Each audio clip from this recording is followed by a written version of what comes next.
নার মহাপবিত্র 61তম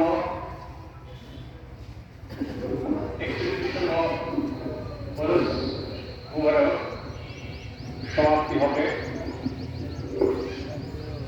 দূর দূরান্ত থেকে আগত ডাক্তারি ভাই ডাক্তারি কর্মী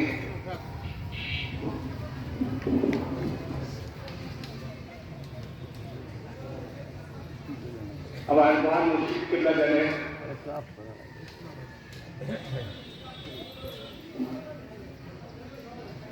ভক্ত আশেকান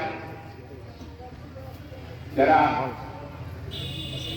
কষ্ট করে এই মহামিলনের অনুষ্ঠানে এসেছেন সবাইকে আমি মোবারকবাদ জানাই। আসসালামু আলাইকুম। সর্বপ্রথম সালাম জানাই রহমাতুল আলামিন রহমতুল নবী জনাব রাসূল মকবুল সাল্লাল্লাহু আলাইহি ওয়াসাল্লাম তেনার শানে পাক মদিনায় সালাম জানাই। সাহাবা ইজমাইন তাবেঈন তাবেঈন আল্লাহ যারা নিয়ামত প্রাপ্ত দুনিয়ার থেকে দেখেছেন সবাইকে আমরা স্মরণ করি। পরস্পরই জামিয়া আউলিয়া জামিয়া আম্বিয়াদের রুহানি মিলন দ্বারা এই পরস্পরই খাবার দ্বারা নদী ওনার হাত দিয়ে শুরু হয়েছে। তার ধারাবাহিকতায় পাঁচবারও কুমার হচ্ছে এই মনুষ্যের প্রবর্তন করেছেন, যাদের মাধ্যমে আমরা এই ধর্মকে পেয়েছি। সেই মহান পরিয়াদের মাধ্যমে ওনাদের মাধ্যমে এই মনুষ্যের শুরু হয়েছে। আল্লাহ পাক আমাদেরকে পাঠিয়েছেন দায়িত্ব দিয়ে। মানুষ হাদিসে আসছে ওয়ান আরাফানাহু ফাকাত আরাফানাহু, যে নিজেকে ছিল সে পরম করুণাময় আল্লাহকে ছিল। তো এই পরিচয়, এই যে আমরা মানব জাতি, এই পরিচয়টা আমরা কোথা থেকে আসছি, আমাদের কি কর্তব্য এবং আমরা কোথায় যাব, এই দুই তিনটার কথা যদি আমরা জানি তাহলে আমাদের কিন্তু আর দুনিয়াতে বেশি চলাচল করার কোনো প্রয়োজন নাই। আল্লাহ পাক কোরআনে পরিষ্কার করেছেন ওয়াইজ ক্বালা লিল মালাইকাতি ইন্না জাইলুন ফিল আরদি খলিফা। আল্লাহ পাক মানুষকে দুনিয়াতে দিলে আল্লাহ পাক 6 দিন সৃষ্টি করছেন। 6 দিনের এই 6ষ্ঠ দিনে আল্লাহ পাক মানুষের জীবন সৃষ্টি করছেন। তো এই সৃষ্টি করার আগে মালাইকাদের বলতেছেন যে আমি আমার প্রতিনিধি দুনিয়াতে প্রেরণ করবো। এখন আল্লাহ প্রতিনিধি প্রেরণ করবে, একটা হাকিকতি কথা যে আল্লাহ আমার প্রতিনিধি। আল্লাহ প্রতিনিধি হয় কি? মানুষের প্রতিনিধি মানুষ হয়, কিন্তু আল্লাহর প্রতিনিধি হবে মানুষ। আল্লাহর কোনো আকার নেই, মানুষের তো আকার আছে। একটা নিরাকার সত্তা, তার প্রতিনিধি হবে একটা মানুষ। তো এই যে একটা হাকিকতি একটা কথা এখানে আছে যে আল্লাহ এই মানুষকে আল্লাহর যে সুরাত গ্রহণ করতে পারে, আল্লাহর যে অনুমতি করতে পারে, এই ধরনের পবিত্র আত্মা প্রেরণ করবে। তো হযরত আদম আলাইহিস সালামকে আল্লাহ পাক দুনিয়াতে পাঠিয়েছেন আল্লাহর প্রতিনিধি হিসেবে।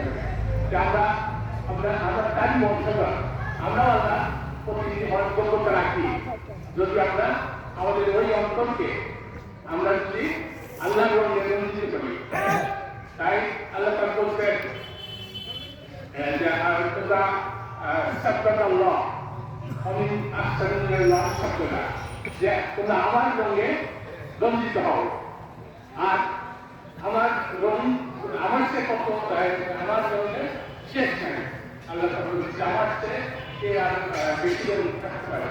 তো এই যে আল্লাহ পাক আহ্বান করছেন আমাকে তার প্রতিনিধি বানায় তার রঙে রঞ্জিত হতে বলছেন। তার রঙে রঞ্জিত হতে বলছেন এই কথা কথা এই যে আমাদের আগে যে একজন আল্লাহ খবর বা আউলিয়া যে একজন আল্লাহ নবীর সাথে যদি কেউ ইয়ে করে এক পূর্ণ বসে সে 7 বছর অনবরত একটা ইবাদত করলে নতুন জগৎ করে কাজ শুরু করে। তো সেই শিক্ষা আল্লাহ নবী দিয়ে গেছে।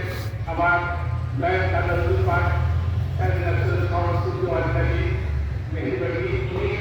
এই বাংলার আল্লাহ মানুষকে আল্লাহর সাথে সংযুক্ত করে দিয়ে গেছেন, ভালো একটা মহব্বতের সম্পর্ক করে দিয়ে গেছেন এবং এই সম্পর্ক শুধু বেড়েতে শেষ করে নেয়, তিনি তার যোগ্যতম মতশ্রী এই যে খাবার সাজানো একগুলি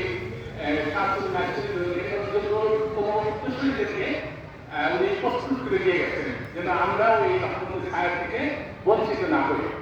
তো সেই ধারাবাহিকতায় আমাদের অবশ্যই 61তম অনুষ্ঠান আমাদের হচ্ছে 61 বছর আগে এই অনুষ্ঠান শুরু হয়েছে। যা আমরা এই অনুষ্ঠানটা করতেছি, এই অনুষ্ঠানে আমাদের আত্মীয় স্বজন বিভিন্ন জাতির তারপরে অনুষ্ঠানের কার্যক্রমে যারা সম্পৃক্ত আমি সবাইকে মোবারকবাদ জানাই এবং যারা তাদের অর্থ দিয়া, তাদের টাইম দিয়া, তাদের মদত দিয়া, তাদের বুদ্ধি দিয়া, তাদের পরিশ্রম দিয়া এই অনুষ্ঠানকে সাফল্যমণ্ডিত করতেছেন, যারা নিকট ভাইরা তারা রাত এই আগুনের বিরুদ্ধে তারা আমাদের জন্য তত্ত্বাবধান তৈরি করতেছে। এই যে একটা খেলা, এটা আমাদের গ্রামের এই শুরু থেকেই গ্রামের মানুষজন এটা করে, এটা একা পক্ষে করা সম্ভব না, সকলের সহযোগিতায় এই যে মিলন মেলা, আইসিক মিলন মেলা, এটা ভবিষ্যতে আরো হবে ইনশাআল্লাহ। তো আমরা আমাদের এই দুনিয়াতে আমরা যারা আসছি, আমাদের কর্তব্য যে আমাদের অন্তরাত্মাকে জাগ্রত করে, অন্তরাত্মার ভিতরে আল্লাহ জিকির প্রতিষ্ঠা করে, অন্তরাত্মার ভিতরে অন্তরের অন্তঃস্থলে লা ইলাহা ইল্লাল্লাহ মুহাম্মাদুর রাসূলুল্লাহ এই নকের গোত্রের এই জিকিরের এই কালেমার নকশার শ্রীমহল সংযুক্ত করে পরিস্থিতি স্থায়ী জীবনে আমরা পদার্পণ করব। এই মেসেজ, এই সংবাদ, এটাই আমার দিয়ে গেছে, এটাই তাদের কার্ড আমাদের গ্রামের পশ্চিমে এই মেসেজটাই দিয়ে গেছে। এই মেসেজ ধারাবাহিকতায় আমার চাচারি ছিলেন, উনি প্রথম বদিয়েছেন, উনি 43 বছর এই অনুষ্ঠান 43টা অনুষ্ঠান করছেন। তারপরে আমার ভাইজান ছিলেন, উনি করছেন 12টা অনুষ্ঠান করছেন। তারপরে এখন এই অযোগ্যপুরে দায়িত্ব করছে।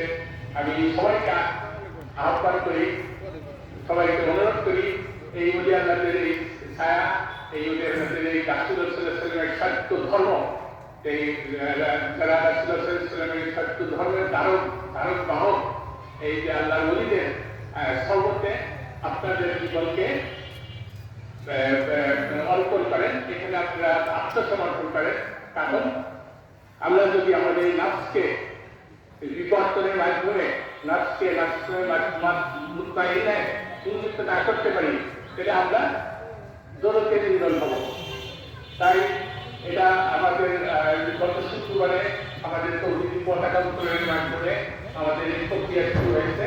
এটা একটা আমলের অনুষ্ঠান, এটা কোনো অন্য কোনো অনুষ্ঠান না, কিংবা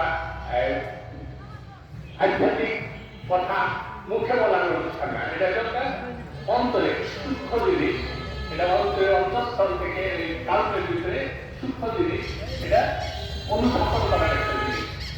এটা ইহসান, হাদিস শরীফে আছে, ইহসান এমন একটা ইবাদত যেন তুমি সবসময় আল্লাহকে সামনে দেখতেছো, এই হালাতে তুমি ইবাদত করতেছো।